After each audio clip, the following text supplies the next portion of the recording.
Welcome back to my channel. आज बहुत ही important question वैदिक सभ्यता से जुड़ा हुआ प्रश्न यहाँ पर है, जो कि बीपीएससी टीचर एग्ज़ाम्स के लिए बहुत ही महत्वपूर्ण है। तो बिना देर किए हुए मैं शुरू करता हूँ। ऑप्शन नंबर पहला क्वेश्चन जो आप लोग देख रहे हैं स्क्रीन पे, वेद शब्द का अर्थ क्या होता है? वेद शब्द का अर्थ क्या होता है, इसका आंसर आप लोग कीजिए। इसका ऑप्शन नंबर ए है ज्ञान, बी ग्रंथ, सी आर्य, डी ऋग्वेद। इसका सही आंसर हो जाएगा ऑप्शन नंबर ए। वेद का जो शाब्दिक अर्थ होता है वो ज्ञान होता है। अगला क्वेश्चन है 2 नंबर का, सबसे पुराना वेद कौन सा है? आप लोगों को पता है कि वेद जो है 4 वेद है, ऋग्वेद, सामवेद, अथर्ववेद, यजुर्वेद। तो इसमें इन चारों में सबसे पुराना वेद कौन सा है? इसका सही answer option number A Samaveda, B Atharvaveda, C Rigveda, D Yajurveda. इसका सही आंसर हो जाएगा ऑप्शन नंबर सी। ऋग्वेद जो है वो सबसे पुराना वेद है। अगला क्वेश्चन है, ऋग्वेद में 1028 प्रार्थनाएं हैं जिसे सूक्त कहा जाता है। यहाँ पर 2 क्वेश्चन बन रहा है कि अगर क्वेश्चन ये भी आ सकता है कि ऋग्वेद में कितनी प्रार्थनाएं हैं या कितनी सूक्त है, तो 1028 प्रार्थनाएं हैं जिसे क्या कहा जाता है? सूक्त कहा जाता है। सूक्त का अर्थ होता है ऑप्शन नंबर ए अच्छी तरह से सुना गया, बी अच्छी तरह गाया गया, सी अच्छी तरह पढ़ा गया, डी अच्छी तरह स्मरण किया गया। आप लोग आंसर कीजिए। इसका सही आंसर हो जाएगा ऑप्शन नंबर ए। सूक्त का जो अर्थ होता है उसका अर्थ होता है अच्छी तरह सुना गया। अर्थ सूक्तों की संख्या कितनी है? 1028। प्रार्थनाएं की संख्या कितनी है? 1028। इसी सूक्त के अंतर्गत ऋचाएँ आता है जिसे कि मंत्र कहा जाता है। अगला क्वेश्चन है, संस्कृत भाषा किस भाषा परिवार का हिस्सा है? यहाँ पर मैं बता देना चाहता हूँ कि ऋग्वैदिक कालीन के लोग थे, उन लोगों का मुख्य भाषा जो था वो संस्कृत भाषा था। लेकिन यहाँ पर क्वेश्चन है, संस्कृत भाषा किस भाषा परिवार का हिस्सा है? ऑप्शन नंबर ए द्रविड़ भाषा परिवार का, बी भारोपीय भाषा परिवार का, सी ऑस्ट्रो एशियाटिक परिवार का, डी एशियाई भाषा परिवार का। इसका सही आंसर हो जाएगा ऑप्शन नंबर ई, बी भारोपीय भाषा परिवार का। ये भाषा संस्कृत भाषा है, इसमें कुछ यूरोपीय भाषा और भारत के भाषा दोनों मिला जुला है और इसी से संस्कृत भाषा का निर्माण हुआ है। अगर बात करें हम द्रविड़ भाषा परिवार का, तो द्रविड़ भाषा परिवार में क्या क्या आता है? दक्षिण भारत का जो भाषा आता है वो द्रविड़ भाषा परिवार का हिस्सा है। जैसे हो गया तेलुगु, तमिल, मलयालम, कन्नड़, ये सारा जो है ये द्रविड़ भाषा परिवार का हिस्सा है। सी नंबर में जो ऑस्ट्रो एशियाटिक परिवार का, तो इसमें मुंडारी एक भाषा आता है और झारखंड के कुछ क्षेत्रीय भाषा है जो कि ऑस्ट्रो एशियाटिक परिवार के भाषा परिवार का हिस्सा है। तो ऑप्शन नंबर बी जो है सही हो जाएगा। संस्कृत जो है वो भारोपीय भाषा परिवार का हिस्सा है। अगला क्वेश्चन हम लोग देखते हैं, ऋग्वेद में मंडलों की कुल संख्या। Option number A 11, B 12, C 13, D 10। इसका सही आंसर हो जाएगा ऑप्शन नंबर डी 10। ऋग्वेद में कुल मंडलों की संख्या कितनी है? 10 है।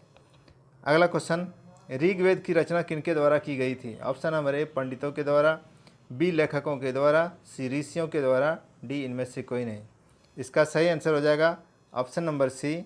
ऋग्वेद का रचना ऋषियों के द्वारा की गई थी। अगला क्वेश्चन है, वैदिक काल में सबसे महत्वपूर्ण नदी का नाम क्या था? ऑप्शन नंबर ए सतलज नदी, बी रावी नदी, सी चिनाब नदी, डी सिंधु नदी।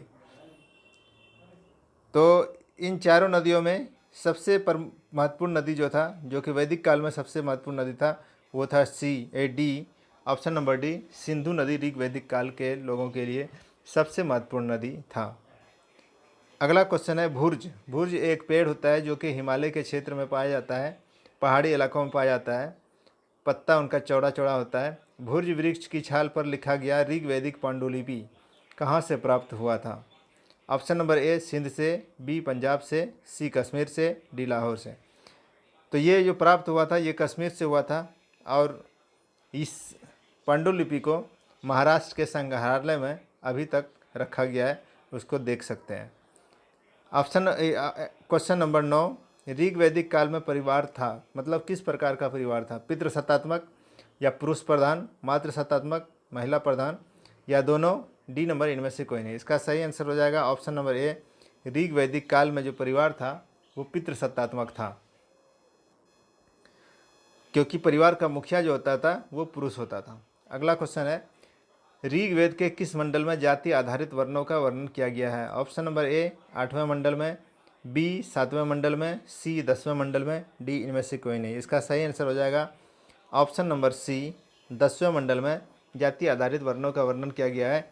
इसके अंतर्गत 4 वर्ण हैं, ब्राह्मण, क्षत्रिय, वैश्य और शूद्र। ब्राह्मण जो है वो शिक्षा दीक्षा पूजा पाठ कराने का काम करते थे, और क्षत्रिय जो है वो रक्षा करने का काम करते थे, युद्ध में लड़ाई करने का काम करते थे। वैश्य जो है वे व्यापारी वर्ग आता था, उसमें बिजनेस करने वाला व्यापारी वर्ग जो आते थे वैश्य थे। शूद्र का काम था सेवा करना। तो ये चारों वर्णों का जो जिक्र है, चारों वर्णों का जो वर्णन है वो किस मंडल में है? ऋग्वेद के 10वें मंडल में है। अगला क्वेश्चन है, ऋग्वेद काल में सबसे महत्वपूर्ण पशु था? ऑप्शन नंबर ए गाय, बी घोड़ा, सी बैल, डी हाथी। इसका सही आंसर हो जाएगा ऑप्शन नंबर ए गाय। गाय सबसे महत्वपूर्ण पशु था। गाय को क्या कहा जाता था? अघन्य कहा जाता था। अघन्य का अर्थ होता है न मारे जाने वाले पशु। अगर उस समय ऋग्वैदिक काल में गाय का कोई हत्या कर देता था तो उसका सज़ा ये था कि उसको मार दिया जाता था या फिर उसको वहाँ से निकाल दिया जाता था। तो अघन्य किसे कहा जाता है? गाय को कहा जाता है। सबसे महत्वपूर्ण पशु कौन था? गाय था। अगला क्वेश्चन है, ऋग्वैदिक काल में लोगों का मुख्य भोजन क्या था? गेहूं और चना, गेहूं और चावल, गेहूं और यव, यव मतलब जव। डी नंबर में है इनमें से कोई नहीं। इसका सही आंसर हो जाएगा ऑप्शन नंबर सी गेहूं और जव जो था ऋग्वैदिक काल के लोगों का मुख्य भोजन था। अगला क्वेश्चन है, वैदिक काल में लोग मिठास के लिए किस चीज़ का प्रयोग करते थे? ऑप्शन नंबर ए चीनी, बी शहद, सी गुड़, डी गन्ना का रस। इसका सही आंसर हो जाएगा मिठास के लिए ऋग्वैदिक काल के लोग शहद का प्रयोग करते थे। अगला क्वेश्चन है, ऋग्वेद में पणी शब्द मिलता है, इसका प्रयोग किन लोगों के लिए होता था? ऑप्शन नंबर ए पशु पालने वाले के लिए, बी पशु चोरी करने वाले के लिए, सी पशु चराने वाले के लिए, डी पशु बेचने वाले के लिए। इसका सही आंसर हो जाएगा ऑप्शन नंबर बी पशु चोरी करने वाले के लिए जो शब्द प्रयोग किया गया है ऋग्वेद में वो शब्द था पणी। अगला क्वेश्चन है,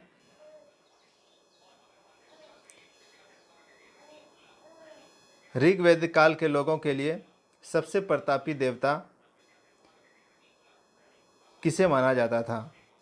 option number A Indra, B Soma को, सी अग्नि को, डी यम को। इसका सही आंसर हो जाएगा option number A Indra. Indra जो था ऋग्वेद कालीन के सबसे प्रतापी देवता थे। अगला क्वेश्चन बहुत इंपॉर्टेंट क्वेश्चन, इनाम गांव से कई मृण मूर्तियां मतलब मिट्टी की मूर्तियां मिली है। ये इनाम गांव किस राज्य में है? Option number A Madhya Pradesh, B Uttar Pradesh, C Maharashtra, D Rajasthan. इसका सही आंसर हो जाएगा ऑप्शन नंबर सी महाराष्ट्र। इनाम गांव कहाँ पर पाया जाता है? महाराष्ट्र। इनाम गांव कहाँ पर स्थित है? महाराष्ट्र में स्थित है। यहीं पर मिट्टी की मृण मूर्तियाँ प्राप्त हुआ था। अगला क्वेश्चन है, ऋग्वेद में किस नदी का उल्लेख सबसे अधिक बार मिलता है? Option number A Ganga, B Yamuna, C Chenab, D Jhelum. इसका सही आंसर हो जाएगा ऑप्शन नंबर बी यमुना का वर्णन सबसे अधिक बार ऋग्वेद में मिलता है। यमुना का वर्णन 3 बार मिला है और गंगा का वर्णन 1 बार मिला है। अगला क्वेश्चन, वैदिक काल में किस प्रकार की शिक्षा दी जाती थी? मौखिक, लिखित, प्रायोगिक, इनमें से कोई नहीं। इसका सही आंसर हो जाएगा ऑप्शन नंबर ए वैदिक काल में मौखिक प्रकार की शिक्षा, मौखिक शिक्षा का व्यवस्था था। और ये शिक्षा जो था उस टाइम में गुरुकुल पर आधारित था, गुरुकुल पद्धति पर आधारित था। आर्यों का प्रिय पशु, ऑप्शन है क्वेश्चन नंबर 19, आर्यों का प्रिय पशु था घोड़ा, हाथी, गाय, बैल। आर्यों का प्रिय पशु जो था वो था घोड़ा, लेकिन महत्वपूर्ण पशु कौन सा था? गाय था। अगला क्वेश्चन है, आर्यों का मुख्य पेय पदार्थ शहद, दूध, सोमरस, मदिरा। तो आर्यों जो पेय के रूप में जो लेते थे, ग्रहण करते थे, उसका नाम था सोमरस। सोमरस किससे बनाते थे? पेड़ पौधे वनस्पति से सोमरस बनाते थे पौधा। अगला क्वेश्चन है, विश्व का सबसे बड़ा महाकाव्य है? Option number A Mahabharata, B Ramayana, C Veda, D इनमें से कोई नहीं। इसका सही आंसर हो जाएगा ऑप्शन नंबर ए महाभारत जो है विश्व का सबसे बड़ा महाकाव्य है। महाकाव्य कितने हैं? 2, रामायण और महाभारत, लेकिन इनमें से महाभारत सबसे बड़ा महाकाव्य है। अगला क्वेश्चन है, महाभारत का पुराना नाम क्या था? Option number A Abhijnana Shakuntalam, B Vedanga, C जय संहिता, डी इनमें से कोई नहीं। इसका सही आंसर हो जाएगा ऑप्शन नंबर सी जय संहिता। जय संहिता जो था महाभारत का पुराना नाम था। महाभारत का पुराना नाम क्या था? जय संहिता था। अगला क्वेश्चन है, बहुत इंपॉर्टेंट क्वेश्चन, उपनिषदों की कुल संख्या कितनी है? 101, 106, 108, 110। इसका सही आंसर हो जाएगा ऑप्शन नंबर सी 108। कुल उपनिषदों की संख्या कितनी है? 108 है। एक वेरी इंपॉर्टेंट क्वेश्चन 24 नंबर, सत्यमेव जयते किस उपनिषद से लिया गया है? ऑप्शन नंबर ए मुंडकोपनिषद, जबालोपनिषद, ए और बी दोनों, डी नंबर इनमें से कोई नहीं। इसका सही आंसर हो जाएगा ऑप्शन नंबर ए मुंडकोपनिषद से सत्यमेव जयते को लिया गया है। अगला क्वेश्चन है, ऋग्वेद काल में झेलम नदी का क्या नाम था? Option number A Parushni, B Vitasta, C Sadanira और D Vipasha. Option number B जो है इसका सही हो जाएगा। झेलम नदी को ऋग्वैदिक काल में वितास्ता के नाम से जाना जाता था। परुशनी को किससे जाना जाता था? रावी के नाम से जाना जाता था। सदानीरा को गंडक के नाम से जाना जाता था और विपाशा को व्यास नदी के नाम से जाना जाता था। इस तरह से आज का क्लास यहीं पर समाप्त होता है। आप लोगों से एक रिक्वेस्ट है कि मेरे चैनल को ज़्यादा से ज़्यादा शेयर कीजिए। कुछ लोग मेरे चैनल को देख कर भी सब्सक्राइब करना भूल जाते हैं। मैं उन लोगों से आग्रह करते हैं कि मेरे चैनल को सब्सक्राइब कीजिए। इससे मेरा हौसला बढ़ता है ताकि मैं अगले दिन दुगनी तिगनी एनर्जी के साथ मैं आपके बीच उपस्थित हो सकूं और अच्छा से अच्छा कंटेंट आप लोगों के बीच रख सकूं। इसी के साथ आज्ञा दीजिए। धन्यवाद।